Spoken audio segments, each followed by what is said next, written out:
بسم اللہ الرحمن الرحیم۔ قرآن مقدس میں روزے کا بنیادی نتیجہ اور مقصد جو ہے وہ تقوی بیان کیا گیا ہے، اور اللہ تعالیٰ قرآن مقدس میں جو فرماتا ہے یا ایھا الذین آمنوا کتب علیکم الصیام، کہ تم پر روزے فرض کر دیے گئے۔ اب عربی زبان میں روزے دار کو صائم کہا جاتا ہے۔ لفظ صائم اور متقی ان دونوں میں کافی مماثلت پائی جاتی ہے، جیسا کہ عربی شعر ہے یعدو کصائم فی حیاض القتال اذا مستدارت علیہ الرجال،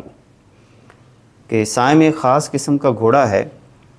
جس کے بارے میں یہ کہا جاتا ہے کہ جب وہ میدان جنگ میں اترتا ہے اور اس پر چاروں طرف سے لوگوں کا حملہ بھی ہو مگر پھر بھی وہ ان کے درمیان آگے بڑھتا چلا جاتا ہے۔ بالکل اسی طرح متقی اس شخص کو کہا جاتا ہے المتقی من یتقی امن درہ فی الآخرہ، کہ ہر وہ بندہ جو ہر اس چیز سے بچے جو آخرت میں اسے نقصان پہنچاتی ہے۔ اب دوران روزہ اسی پریکٹس سے گزارا جاتا ہے کہ ایک انسان اپنی خواہشات کو روک لیتا ہے، نفسانی خواہشات جو اس کی طبیعت میں عمومی طور پر پیدا ہوتی ہیں، اور بالخصوص کھانا ہے، پینا ہے، ازدواجی تعلقات ہیں، دوران روزہ انسان اس سے باقاعدہ طور پر رکتا ہے اور اس کی پریکٹس جو ہے وہ اپنی طبیعت پہ لازم کرتا ہے۔ اب گویا کہ یہ پریکٹس اس سے تقوی کے حصول میں معاون ثابت ہوتی ہے۔ یہی وجہ ہے کہ جو بندہ روزے کے تمام لوازمات کو مکمل کرتا ہے تو رب ذوالجلال اس کی طبیعت میں تقوی کا نور پیدا کر دیتا ہے۔ نبی کریم صلی اللہ علیہ وسلم ارشاد فرماتے ہیں کہ کل قیامت کے دن روزہ جو اللہ کی بارگاہ میں سفارش کرے گا تو وہاں پر جو وجہ بیان کرے گا وہ وجہ کیا ہوگی؟ کہے گا اے ربی، اے میرے رب، منعتہ الطعام والشہوات بالنہار، کہ میں نے تیرے اس بندے کو دن کے وقت کھانے پینے سے روکے رکھا اور شہوات سے روکے رکھا۔ گویا کہ جو بندہ بھی دوران روزہ کھانے پینے یعنی نفسانی خواہشات اور جتنی بھی شہوات کے حملے ہیں ان سے اپنے آپ کو محفوظ بنا لیتا ہے تو وہی بندہ بنیادی طور پر روزے کے مقصد کو حاصل کرتا ہے، اور جب روزے کا مقصد حاصل ہو جاتا ہے تو انسان کی طبیعت میں تقوی کا نور پیدا ہو جاتا ہے۔ جب انسان روزہ رکھنے کے بعد تقوی کا نور حاصل کر لیتا ہے تو تقوی کے مظاہر میں سے ایک بنیادی مظہر جو ہے وہ صبر ہے، اور یہ اگر کیفیت دیکھی جائے تو قرآن مقدس کے اندر اللہ تعالیٰ نے تقوی کے حصول کے بعد انسان کی طبیعت میں جس چیز کو پیوست کرنے کی یا انسان کی طبیعت میں جس چیز کو پیدا کیا گیا ہے وہ ہے ایمان کی کیفیت، جیسا کہ اللہ تعالیٰ قرآن مقدس میں ارشاد فرماتا ہے ذالک الکتاب لا ریب فیہ ھدی للمتقین الذین یؤمنون بالغیب، یعنی گویا کہ تقوی کے ثمرات میں سے ایک چیز جو ہے وہ ایمان بالغیب ہے، اور ایمان بالغیب جب انسان کی طبیعت میں آتا ہے تو اس وقت بہت سارے خصائص اور خوبیاں جو ہیں وہ انسان کی طبیعت میں پیدا ہوتی ہیں۔ ان خصائص میں سے ایک خصوصیت جو ہے وہ صبر ہے۔ اب صبر جو ہے یہ مختلف نوعیتوں کا ہوتا ہے، اور اگر روزے کا پورا پس منظر دیکھ لیا جائے اور صبر کے جو مراحل اللہ تعالیٰ نے قرآن مقدس میں مختلف مقامات پہ بیان کیے ہیں ان مراحل کو دیکھا جائے تو یہ بات واضح ہوتی ہے کہ روزہ اور صبر جو ہے یہ آپس میں ایک دوسرے کے پیرالل چلتے ہیں، ساتھ ساتھ چلتے ہیں، جیسا کہ اللہ تعالیٰ قرآن مقدس میں ایک مقام پہ ارشاد فرماتا ہے وَبَشِّرِ الصَّابِرِينَ الَّذِينَ إِذَا أَصَابَتْهُم مُّصِيبَةٌ قَالُوا إِنَّا لِلَّهِ وَإِنَّا إِلَيْهِ رَاجِعُونَ۔ گویا کہ روزے دار کے اندر جب صبر پیدا ہوتا ہے تو اللہ تعالیٰ کی طرف سے آنے والی کسی بھی قسم کی آزمائش پر وہ شکوہ نہیں کرتا، وہ شکایت نہیں کرتا، بلکہ وہ ایک ہی جملہ بولتا ہے اِنَّا لِلَّهِ وَإِنَّا إِلَيْهِ رَاجِعُونَ۔ اسی طرح جب انسان کی طبیعت میں صبر پیدا ہوتا ہے تو سورہ یوسف کے اندر بڑی خوبصورت بات کی گئی اِنَّهُ مَن يَتَّقِ وَيَصْبِرْ فَإِنَّ اللَّهَ لَا يُضِيعُ أَجْرَ الْمُحْسِنِينَ۔ حضرت یوسف علیہ السلام نے اپنے بھائیوں سے مکالمہ کرتے ہوئے جب یہ بات کی تھی اور پچھلی کہانی یاد دلائی کہ تم نے میرے ساتھ کیا کیا، آزمائشوں میں ڈالا، کنویں میں ڈالا، اور میں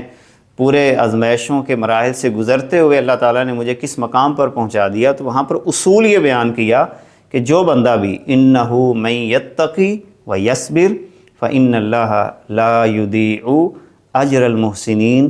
اللہ تعالیٰ جو ہے وہ محسنین کے اجر کو ضائع نہیں کرتا، اور محسن کے مقام تک پہنچنے کے لیے انسان کو صبر اور حلم کی کیفیت سے گزرنا پڑتا ہے۔ تیسری بات، جب انسان کی طبیعت میں صبر پیدا ہوتا ہے تو اس کی طبیعت کے اندر معاملات کو آسن انداز کے ساتھ، جو الجھے ہوئے معاملات ہوتے ہیں ان کو پوری حکمت عملی کے ساتھ بہتر بنانے کا اللہ تعالیٰ سلیقہ بھی عطا فرما دیتا ہے۔ جیسے اللہ تعالیٰ سورہ فصلت کے اندر ارشاد فرماتا ہے وَلَا تَسْتَوِي الْحَسَنَةُ وَلَا السَّيِّئَةُ ادْفَعْ بِالَّتِي هِيَ أَحْسَنُ۔ تو یہاں پر اللہ تعالیٰ نے یہ کیفیت یہ بیان کی کہ جس بندے کی طبیعت میں صبر ہوتا ہے وہ دفاع کرتا ہے کسی بھی معاملے کا آسن انداز کے ساتھ، یعنی حکمت عملی کے ساتھ۔ گویا کہ صبر جو ہے یہ انسان کی طبیعت میں حکمت عملی کا نور بھی پیدا کر دیتا ہے۔ اور پھر ایک اور جو بات اللہ تعالیٰ نے قرآن مقدس میں ارشاد فرمائی، یا ایھا الذین آمنوا اصبروا وصابروا ورابطوا، جب انسان کی طبیعت میں صبر پیدا ہوتا ہے تو اس وقت وہ صبر انسان کے صرف اپنے دائرہ کار تک محدود نہیں ہوتا، رب ذوالجلال فرماتا ہے کہ دوسروں کو بھی آپ نے صبر کا فن سکھانا ہے،